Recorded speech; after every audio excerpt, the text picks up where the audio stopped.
इसमें भारत की आर्थिक और जियोपॉलिटिकल स्टैंडिंग को लेकर एक बहुत ही दमदार नैरेटिव पेश किया गया है।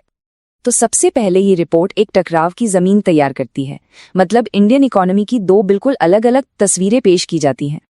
अपना पक्ष रखने के लिए ये सेगमेंट सबसे पहले देश की अर्थव्यवस्था की हालत पर इस बुनियादी मतभेद को ही हाईलाइट करता है।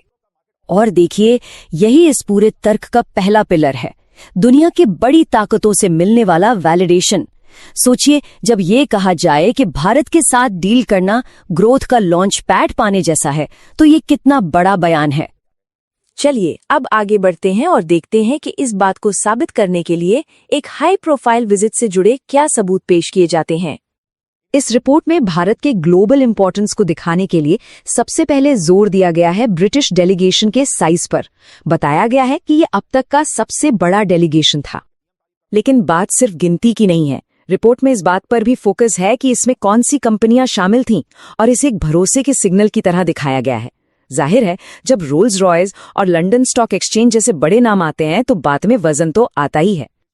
ये रिपोर्ट सिर्फ डेलीगेशन पर ही नहीं रुकती, अपनी बात को सपोर्ट करने के लिए बाहरी डेटा का भी हवाला दिया गया है, जैसे वर्ल्ड बैंक का इंडिया की ग्रोथ फोरकास्ट को अपग्रेड करना। तो इंटरनेशनल स्टेज से अब फोकस शिफ्ट होता है भारत के अंदर। यहाँ क्या सबूत दिखाए गए हैं? यहाँ पर मुंबई के बड़े इंफ्रास्ट्रक्चर प्रोजेक्ट्स के जरिए एक पहले और अब वाली तस्वीर बनाई गई है। मतलब एक नैरेटिव सेट किया गया है कि कैसे शहर आतंकी हमलों के दौर से निकलकर बड़े बड़े प्रोजेक्ट्स के इनॉग्रेशन के दौर में पहुंच गया है।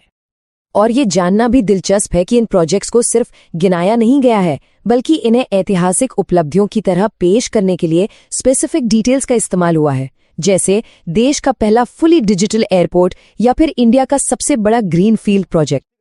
अब इंफ्रास्ट्रक्चर के बाद बात आती है कंज्यूमर डिमांड की, और इसे दिखाने के लिए लग्जरी कार मार्केट से एक बहुत ही जबरदस्त आंकड़ा उठाया गया है। सोचिए, नवरात्रि के दौरान हर 6 मिनट में एक मर्सिडीज बिकी। ये एक ऐसा आंकड़ा है जो दिमाग में बैठ जाता है। और फिर इस डेटा को सीधा पॉलिटिकल लीडरशिप और पॉलिसी से जोड़ा गया है, जैसे कि जीएसटी रिफॉर्म्स का जिक्र करके। प्रधानमंत्री का ये कोट इस आइडिया को और मजबूत करता है कि ये जो रफ्तार है ये अचानक नहीं आई है, बल्कि ये सोची समझी कोशिशों का नतीजा है।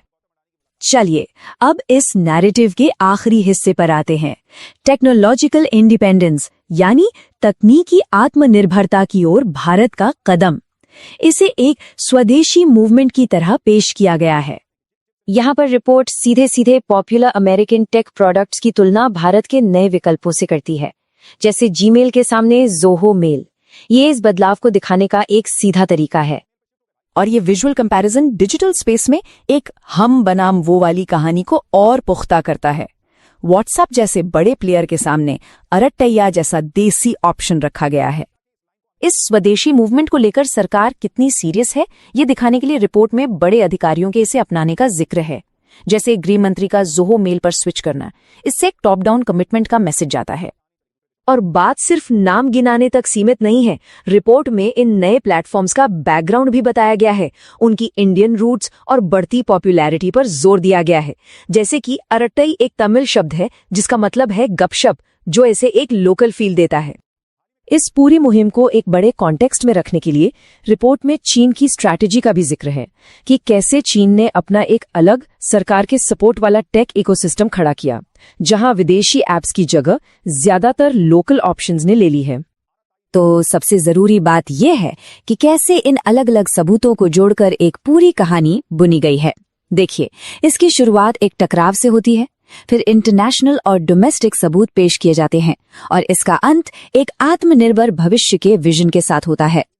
कुल मिलाकर ये रिपोर्ट एक बहुत ही खास और दमदार जवाब पेश करती है, और हमें ये सोचने पर मजबूर करती है कि आखिरकार नैरेटिव गढ़ने की ताकत कितनी ज्यादा होती है। सवाल यह है कि 1.5 अरब लोगों के देश की आर्थिक कहानी को आकार देने के लिए क्या चाहिए, और शायद उससे भी बड़ा सवाल ये है कि वो कहानी सुना कौन रहा है।